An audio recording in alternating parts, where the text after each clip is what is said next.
কৈলাস পর্বতের নীরব পরিবেশে একদিন স্নান করতে যাচ্ছিলেন পার্বতী।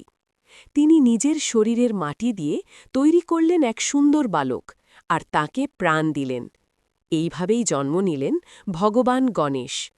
পার্বতী তাকে বললেন, আমি স্নান না করা পর্যন্ত কাউকে ভিতরে ঢুকতে দেবে না।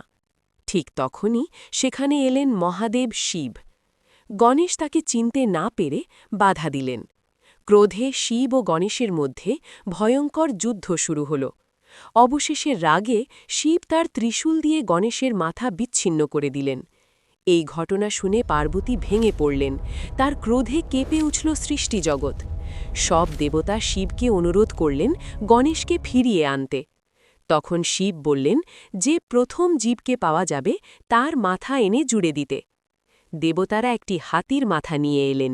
শিব সেই মাথা গণেশের দেহে স্থাপন করলেন, আর তাকে দিলেন নতুন জীবন। তিনি ঘোষণা করলেন, গণেশ হবে সকল দেবতার আগে পূজিত। এইভাবেই গণেশ হলেন বিঘ্ননাশক, শুভর সূচনা দেবতা। এই রকম আরও পৌরাণিক কাহিনী, ভক্তি, ধর্ম ও দেবলীলার গল্প পেতে এখনই সাবস্ক্রাইব করুন মা দুর্গা ইউটিউব চ্যানেল। ভক্তিই পাশে থাকুন, ধর্মের পথে চলুন। জয় মা দুর্গা।